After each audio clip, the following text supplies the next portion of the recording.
সামনে বিক্ষোভ দেখাচ্ছেন কিছু মানুষ, আপনার নামে স্লোগানিং দেওয়া হচ্ছে, তবে কি করবো, দিচ্ছে দিক কি পরিস্থিতি এখানের বুথের কি পরিস্থিতি? বুথে তো কোনো অশান্তি এখনো পর্যন্ত নেই, বুথে তো মানুষ ভোট দিচ্ছে। আমি অভিযোগ পেয়ে এসেছিলাম যে এখানে বুথ দখল করে ছাপ্পা দেওয়া হচ্ছে। স্থানীয় বিধায়ক তাই বলছেন ছাপ্পা দেওয়া হচ্ছে বহিরাগত। স্থানীয় বিধায়ক বলেনি, অন্য একজন বলেছিল। না, বিধায়ক আমাদের দেখতে পাচ্ছি যে একদিকে বিজেপি প্রার্থী তিনি দাঁড়িয়ে রয়েছেন এবং তার ঠিক পাশেই বিক্ষোভ চলছে, স্লোগান দেওয়া চলছে এখানে বুথের একদম কাছে বুথের একদম কাছে তারা চলে এসেছেন, বিক্ষোভ দেখাচ্ছেন। যারা এখানে বিক্ষোভ দেখাচ্ছেন তাদের সম্পর্কে কোথাও অভিযোগ জানিয়েছেন অভিজিৎ বাবু?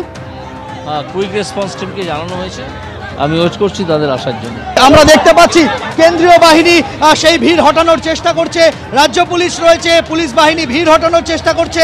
অন্যদিকে অভিজিৎ গঙ্গোপাধ্যায় তাকে ঘিরে রেখে দিয়েছে কেন্দ্রীয় বাহিনী, তারা ঢাল নিয়ে, লাঠি নিয়ে, বুলেট প্রুফ জ্যাকেট তারা পরে নিয়েছেন এবং নিশ্ছিদ্র বেষ্টনীর মধ্যে বিজেপির যিনি প্রার্থী রয়েছেন তাকে নিরাপত্তার বন্দোবস্ত করেছেন। কেন্দ্রীয় আধা সামরিক বাহিনী এবং পুলিশের কর্মীরা যারা রয়েছেন তারা বিক্ষোভকারীদের হটানোর চেষ্টা করছেন। বিক্ষোভকারীরা ক্রমশ তারা এগিয়ে এসেছেন বুথের কাছাকাছি, একদম বুথের গায়ে তারা চলে এসেছেন। বিক্ষোভ প্রথম দিকে কিছুটা দূরে ছিল, কিন্তু ক্রমশ বিক্ষোভকারীরা স্কুলের কাছাকাছি চলে আসেন এবং বুথের সামনে বিজেপি প্রার্থী দাঁড়িয়ে রয়েছেন, তাকে নিরাপত্তা দেওয়া হচ্ছে। আমরা দেখতে পাচ্ছি বিক্ষোভকারীদের হটানোর চেষ্টা করছেন, বুঝিয়ে হটানোর চেষ্টা করছেন, এখনো বলপ্রয়োগ করেননি আধা সামরিক বাহিনীর জওয়ানরা বা পুলিশ কর্মীরা। বিক্ষোভকারীদের সরানো হচ্ছে, গো ব্যাক স্লোগান উঠছে অভিজিৎ গাঙ্গুলির নামে, শুভেন্দু অধিকারীর নামে গো ব্যাক স্লোগান উঠছে এবং বিক্ষোভ চলছে এবং এখানে আমরা দেখতে পাচ্ছি যে বিক্ষোভকারীদের সংখ্যা ক্রমশ বাড়ছে। সন্দীপ সাধুকার সঙ্গে সন্দীপ সরকার, এবিপি আনন্দ, পূর্ব মেদিনীপুর।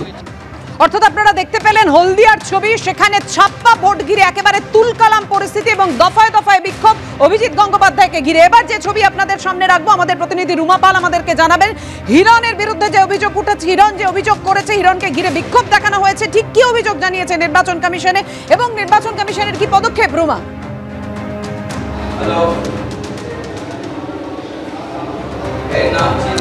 দেখো, মিডিয়া ওয়াচ চলছে নির্বাচন কমিশনে এবং সেখানে দেখা যাচ্ছে যে হিরণকে ঘিরে বিক্ষোভ এখানে এবং হিরণও কিন্তু ওখানে অনেক অভিযোগ করছে। সেই অভিযোগের পরিপ্রেক্ষিতে কিন্তু নির্বাচন কমিশনের থেকে অ্যাকশন টেকেন রিপোর্ট চাওয়া হয়েছে, কেন সেই উত্তেজনা সেখানে এবং সেখানে কিউআরটি টিম কীভাবে কাজ করছে সমস্ত কিছু জানতে চাওয়া হয়েছে নির্বাচন কমিশন থেকে।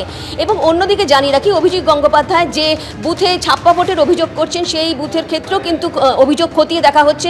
যদিও লাইভ ওয়েবকাস্ট চলছে নির্বাচন কমিশনের থেকে, এখনো পর্যন্ত যা খবর বুথের ভেতরে কোনো শান্তিপূর্ণভাবে হচ্ছে, কোনো জায়গায় কিন্তু এই ধরনের কোনো ঘটনা ঘটেনি এখনো পর্যন্ত যা খবর। তবুও তিনি যে অভিযোগ করছেন মিডিয়া ওয়াচের মাধ্যমে কিন্তু নির্বাচন কমিশন থেকে তা খতিয়ে দেখা হচ্ছে।